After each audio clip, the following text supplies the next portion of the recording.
क्या परेशानी है? क्या उन्हें सरकार के आंकड़ों पर भरोसा नहीं है? क्यों राज्यसभा सांसद जया बच्चन को त्रिवेणी अपवित्र लग रही है? जया बच्चन के आरोपों पर सियासत से लेकर धर्मगुरु तक सवाल उठा रहे हैं और कह रहे हैं कि बिना तथ्यों के सवाल नहीं पूछने चाहिए।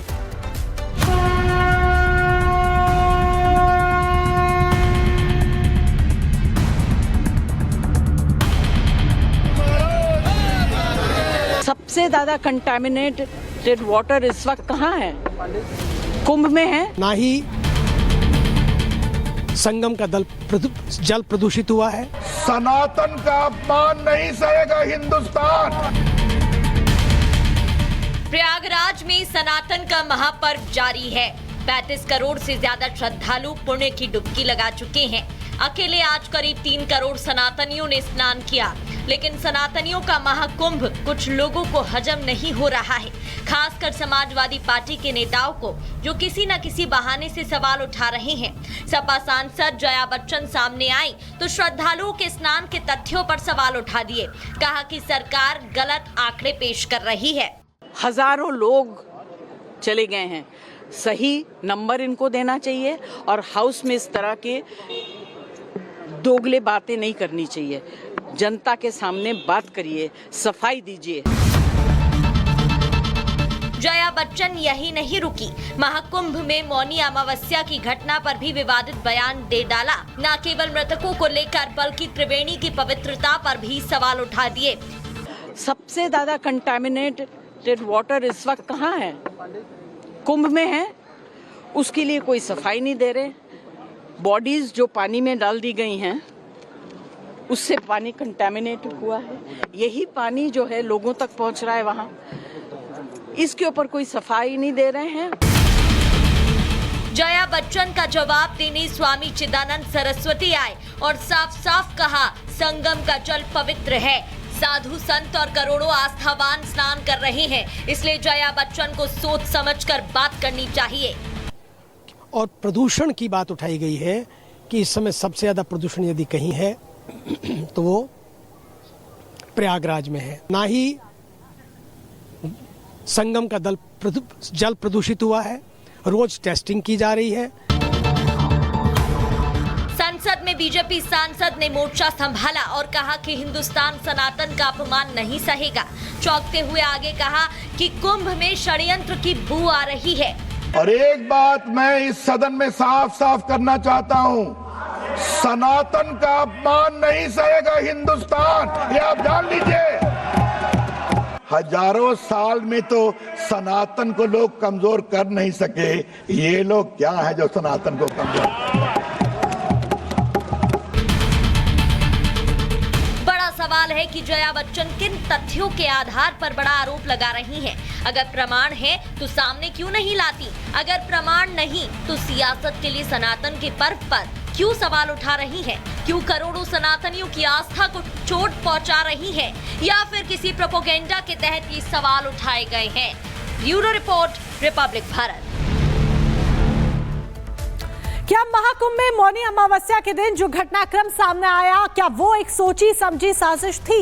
ऐसा क्यों कहा जा रहा है? क्योंकि अब आतंकी एंगल से भी इसकी जांच पड़ताल की जा रही है और अलग अलग एंगल्स भी इसमें खंगाले जा रहे हैं। क्योंकि एक वीडियो सामने आया है जिसमें बस में से सवार कुछ लोग बाहर आते हैं, जो कि ये पूरे घटनाक्रम को शक के दायरे में लेकर जाता है। रिपोर्ट देखिए।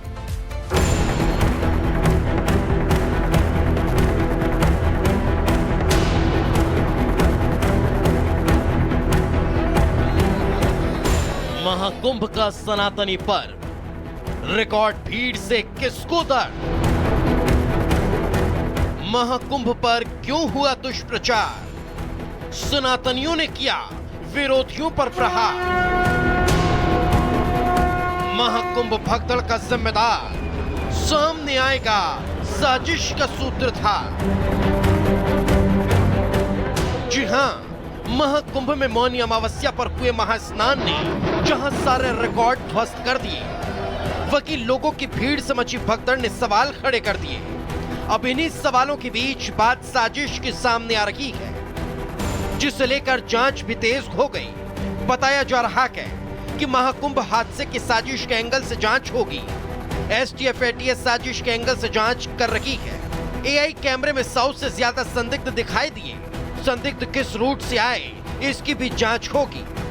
तो वही टोल के भी सीसीटीवी की जांच की जाएगी। एटीएस इंटेलिजेंस के दिए इनपुट्स पर काम कर रही है, जिसकी गूंज अब लोकतंत्र के मंदिर में भी सुनाई दी, जहां बीजेपी सांसद रविशंकर प्रसाद ने हादसे में षड्यंत्र का जिक्र किया। कल रात तक खबर मिली 35 करोड़ लोग स्नान कर चुके हैं। 35 करोड़ लोग।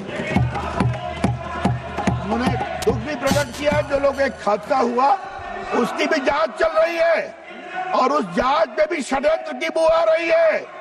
जब पूरा जांच सामने आएगी तो वो हादसा किसने करवाया उनको शर्म से झुकना पड़ेगा, ये भी मैं कहना चाहता हूं।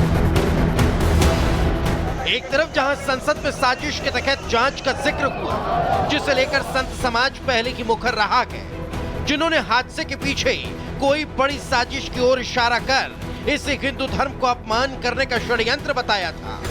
तो सामने आवे कि आखिर हुआ क्यों ऐसे, क्योंकि विरोधी ताकतें भी बहुत लगी हैं और हम तो प्रारंभ से ही बोल रहे हैं कि विरोधी ताकतें बहुत ज्यादा सनातन धर्म को नीचा दिखाने के लिए कार्य कर रहे हैं। मुझे लगता है जांच होनी चाहिए, नो प्रॉब्लम, क्योंकि आदरणीय योगी जी हमेशा इन बातों में विश्वास करते हैं।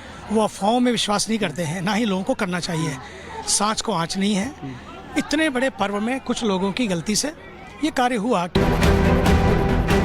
मतलब साफ है, जिसे महाकुंभ महापर्व में जुट रखे करोड़ों सनातनियों से दिक्कत है, जिसने अफवाह फैलाकर भगदड़ मचाई, जिसने महाकुंभ के जरिए सनातन को निशाना बनाने की साजिश रची, उस साजिशकर्ता का सच अब सामने आएगा। Bureau report, Republic Bharat. तो आस्था के इस महाकुंभ में असली आकर्षण के केंद्र होते हैं दूर दराज से आने वाले नागा साधु, और त्रिवेणी संगम पर उसकी रेती पर इनका अद्भुत संसार जो है आकार लेता नजर आया। कैसा था इनका जीवन और क्या है जानकारी, इस रिपोर्ट से बताते हैं।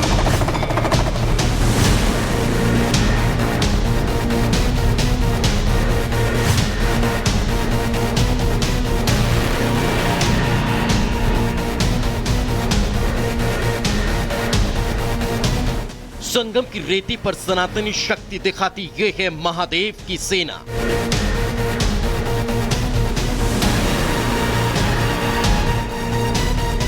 साधना के शक्ति केंद्र नागाओं की ये है सैन्य शाखा।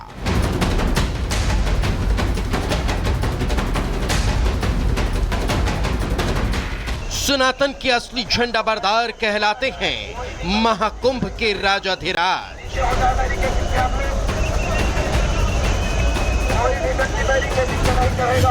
संगम नगरी प्रयागराज में बहती आस्था की अमृत धारा में हर तरफ सनातन की जय जयकार गूंज रही है।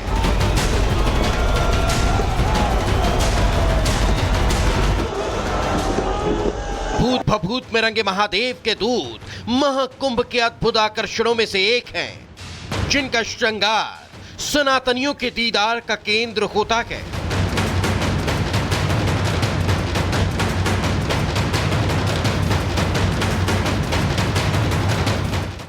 मोहमयी संसार का तिरस्कार करने वाले नागाओं का श्रृंगार से प्यार बेहद खास है, जो महिलाओं के लिए तो 16 प्रकार का ही होता है, मगर अवधूत के दूत 17 सामग्रियों से सजते हैं, जिनमें भभूत, चंदन, रुद्राक्ष तिलक, सूरमा, कुंडल, कड़ा, कमंडल, चिमटा, डमरू, जटा, लंगोट, अंगूठी, रोली, कमरबंध और वाणी है। ये श्रृंगार नागाओं की संस्कृति और संसार है, जिसे वे सनातन अपनाने के साथ ही धारण करते हैं, जिनकी दीक्षा पद्धति के साथ ही होता है नामकरण। जो उज्जैन में दीक्षित होने वाले खूनी नागा, नासिक में दीक्षा लेने वाले खिचड़ी नागा, हरिद्वार में दीक्षा लेने वाले बर्फानी नागा और प्रयागराज में दीक्षा लेने वाले राजराजेश्वर नागा कहलाते हैं, जो घने जंगलों, पहाड़ों, कंदराओं से निकल संसार का उद्धार करने संगम की रेती पर साधना में लीन है, जिनके चरणों में शीश झुकाने सनातनियों का रेला लगा हुआ है। Bureau report, Republic Bharat.